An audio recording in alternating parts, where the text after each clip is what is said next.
Chattanooga Zoo, and this is the White Panda Enrichment Program.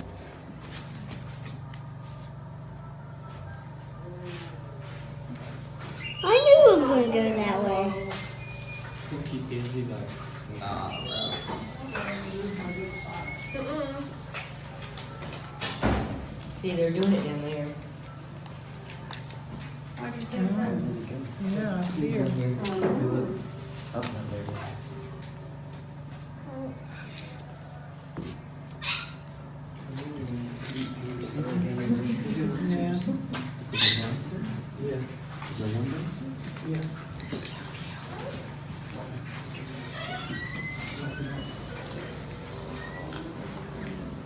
Okay, you can go around this way. He's taking his way to get down there.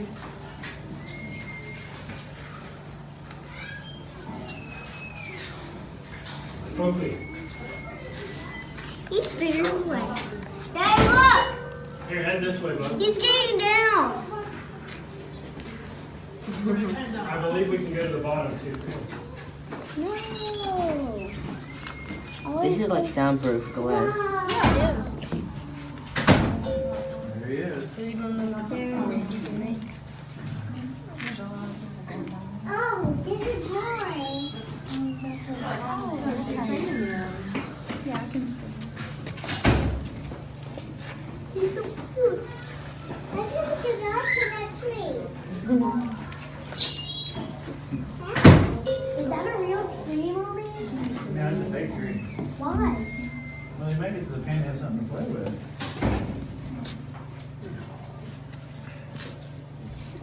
Hey guys, so this is our red panda Avi, and he's about 2 years old, and Keeper Betsy is doing some target training, so that stick has got like a little toy on it, and he's trained to go and touch it with his nose, and that comes in handy if we ever need to move him from one spot to another. Maybe get him in a crate for transport. We'll put the target stick inside and he'll go in there and touch it and we'll just close him up. We're giving him grapes. That's one of his favorite treats. We try offering him banana and apple, things like that, but he's pretty picky. He really only likes grapes in terms of treats. And so that is the stand-up behavior, and that comes in handy if we ever need to get a look at his belly in case he had like a scratch or something. We need to get a good look at it. He's actually trying to let us touch his belly, and we can touch his paws and things like that as well. And the reason we train for tactile is not so we can pet him, even though he is really fluffy and it's very tempting. It's actually so we can get a good feel of his body condition to see if he was maybe losing weight. Or if he had any injuries or anything like that, he would be willing to let us touch him, which would be really beneficial so we could make sure we got the correct treatment.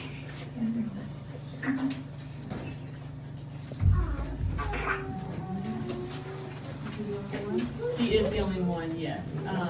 This exhibit is large enough to house about 3 or 4 red pandas, but right now he's the only one we have. That could change pretty soon. We may be getting in another one and shipping Avi off to another zoo. Maybe getting 2, like a breeding pair or something like that later. But for right now, he's got the whole place to himself. They're solitary in the wild. They wouldn't group up or anything like that anyway, so he definitely does not mind. So what she has right now is a syringe, so a needle, but the end is actually blunted, so it's not sharp. So what she's doing is she's touching his hip to just get him used to seeing a needle. That way if we ever had to give him an injection, or if we ever needed to do like a veterinary treatment on him and knock him down anesthesia, he would be willing to let us do that, which is a lot less stressful than us having to go in there with a dart gun and dart him to knock him down or to get his medicine by force. So he's pretty used to that. He's really good at injection training for sure. So you guys can't hear it, but inside of there, Betsy has a clicker, and it just makes, like you'd imagine, a clicking noise, and that's what's called a bridge.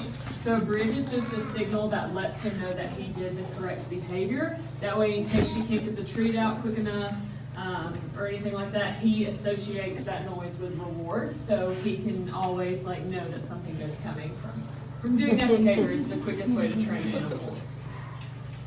And so if you see, he's got a paintbrush in his hand right now, so we're training him to paint. Typically what we'll do is we'll just put some paint on the ground and let him walk through it and then walk on paper, so that's one way to do it. But he's pretty dexterous. He has what's called pseudo thumbs, so they're like little tiny thumbs that he can use to grip things kind of like raccoons. And so with that, we want to teach him to hold that paintbrush, and then maybe we can get some good art from him. Oh, whiskers. So Betsy's going to try and get a weight. We do this once a month, especially with red pandas. They really only eat bamboo and what's called a biscuit. It's like a little tiny brown biscuit with all their nutritional needs. So since they are so picky, we want to make sure that they're staying healthy and not losing too much weight or gaining too much weight. So we make sure we weigh them once a month, and he's pretty used to it, as you can see. Anything that is going to get him great, he's interested in, so he immediately knows to go get on that scale.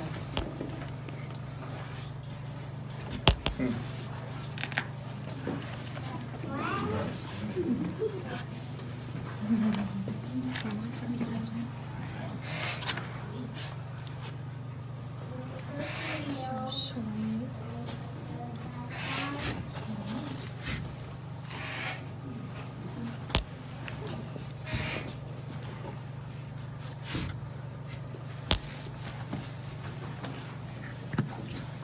You guys have any questions? How old is he? He's 2, and he's full grown. They reach like maturity at about a year, so. So how are they related to the great panda? Okay, so it's pretty tricky. These guys were actually found first, which you wouldn't typically think. You think the great giant pandas were found first. But they're not bears. They're not really related to the giant panda at all. The only reason they are called pandas is because they both share a similar diet of bamboo and they're both found in similar regions. These guys are actually more closely related to raccoons, which if you look at, they both have ringtails. So you can kind of see there's a few similarities. Their hands are pretty similar. But yeah, they're basically an entire breed all their own. They don't really have much in common with pandas at all. Are pandas marsupials? They're not, no. Oh, they're not? Are they Oh, the endangered? koalas are. The koalas are marsupials. Are they endangered? It's Betsy? Okay. Yeah, I'm here to answer any questions you guys have. Nobody got any questions? Are they endangered? They are endangered. So we think there's probably less than 7,000 of them in the wild. They're solitary and they have really, really good camouflage, so they're very hard to find. But as best we can tell, that's what we think their numbers are. So we're doing lots of good field work to try to protect them and protect their habitats. It's very important for these guys that we protect the forests where they live because they only eat bamboo. That'll be 95 to 98% of their diet. So if the bamboo disappears, they don't just pick something else to eat. So it's very important that we work to keep them safe that way. Is he a rescue? He is not. So we participate in the species survival plan for red pandas. So most of our exotic animals were born in zoos, and then that committee moves them around and decides who goes where and who breeds with who. They sit down yearly and they look at everybody's genes and move animals around accordingly that way. A lot of our animals that were born in North America here, like our cougars, our crows, our owls, those are here through rehab situations. So they're animals that were injured or something happened to their parent when they were too little to survive on their own, and that's why they are here. But most of our exotic animals that were born in other countries, they're all part of those conservation efforts and that species survival program within AZA zoos. Were they only found in Himalayas, like when they were? In a bit of China, yeah. So there's 2 subspecies of red pandas. These guys are found mostly in the Himalayan region. And then there is another type of red panda, very similar. That picture right behind the family over there, that's probably the other type of panda. They tend to be just a tiny bit bigger, a little bit darker, and a little bit heavier in the brow. but they're a little bit more found in a region of China.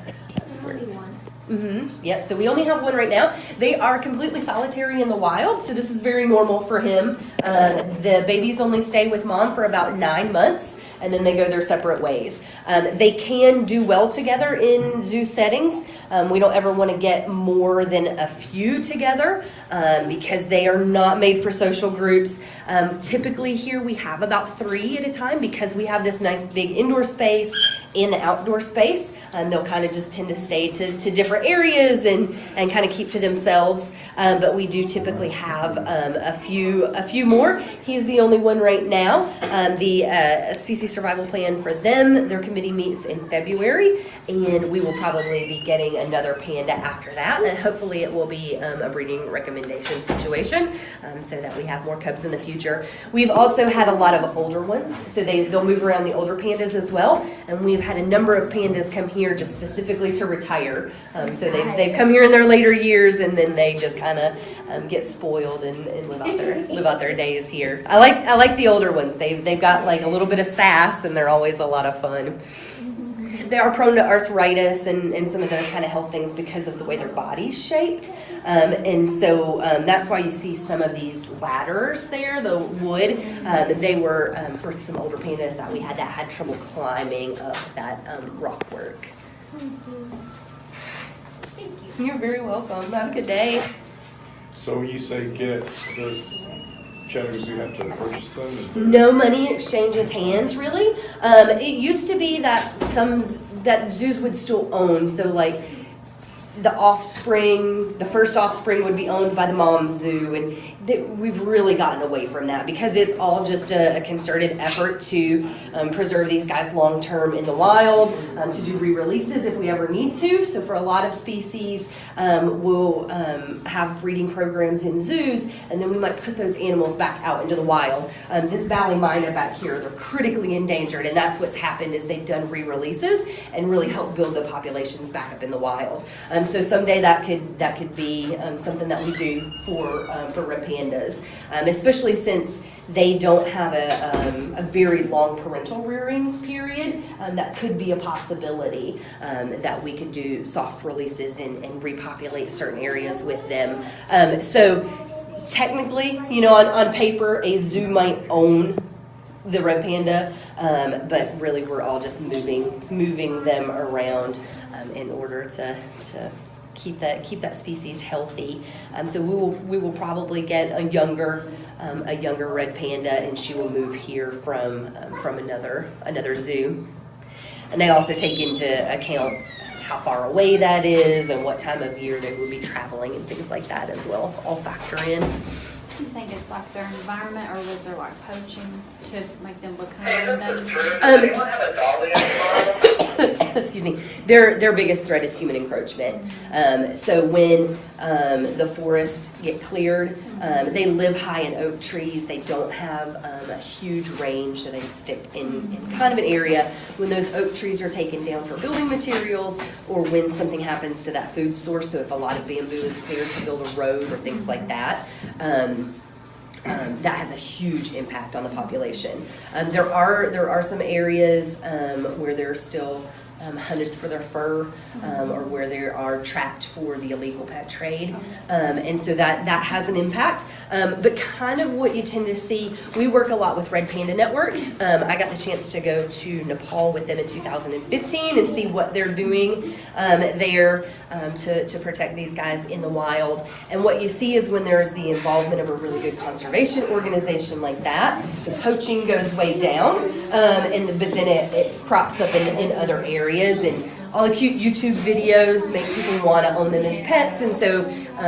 the fact that these guys have more notoriety than they used to is really good because it brings attention to their conservation, but it also makes people want to own them as pets. So it's a fine balance, but they're doing fantastic work over there. A lot of the things that they are doing are to kind of balance that, more people moving into the villages on the outsides of the woods. So they are working on like replacing wood burning stoves with gas stoves, and some easier domesticated livestock that don't go out and graze on the bamboo. Domesticated dogs are actually a problem for the red pandas, so they do education. But it's a lot of paying people in the villages to go out and look for them, so that they've got a livelihood and they're invested in protecting the species. They're very, very hard to find, and so what we found is, most of the people that we met in the villages, unless they worked with the Red Panda organization, had never seen a red panda because they're just very deep into those woods and very, very, very hard to spot when they're up asleep in the trees, blending in with the mosses. Providing livelihood for them and getting people who are paid to go out and look for signs of them is doing a lot of good there. Isn't survival of the fittest part of Darwin's theory of evolution?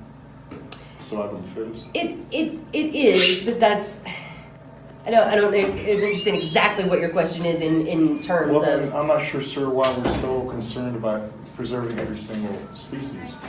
But the ones that can cope will survive, and the ones that can't, that's part of the theory of evolution. I mean it is, but if that's the case, then humans might be the only species surviving after we decimate all of their habitats, and we're not new species aren't necessarily popping up day to day. So if we keep with that mindset, then we'll lose everything we have. Hundreds of thousands of undiscovered species in mostly bugs and small, some small amphibians and things, but bugs are very small subdivisions. There are, but when you look at keystone species, those are critically important to all animals. So if you knock out somebody at the top of that pyramid, so if you knock out a wolf or something like that, it's got a trickle-down effect to every animal that lives in that environment.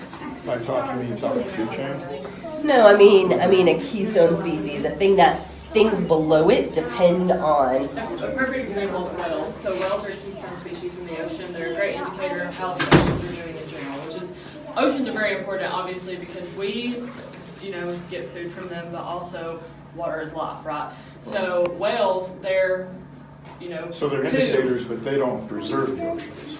Well, not necessarily. So their feces obviously feeds countless species of fish, of krill, of all different kinds of crustaceans, things that we eat. So basically, it's important. Whales feed? Feces, yes, they're Those feces. feces. Yes, they're feces. Yeah, lots of animals really depend on that. So commercial whaling does not bode well for species that rely on them, correct? Well, we rely on those species that rely on whales. So that's why it's important. What it Why really not comes dump down the to. feces back out when you harvest whales? Well, because if you kill them, then there's no more feces being produced. We also rely on these keystone species. So, you're not just decimating populations with animals. Eventually, it's all going to come back to us. We rely on these animals as well for indicators of how our environment is doing, and we rely on a lot of these animals for food as well.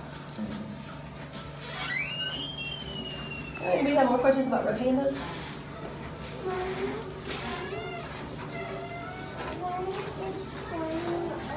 Did you get the? Did you get the color from the food? Do what? Did you get the color from the food they eat?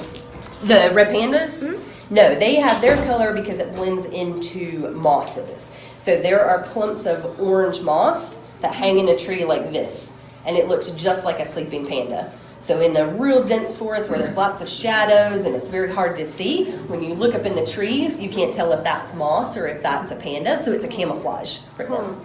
That's a camouflage that helps them to blend in really, really well.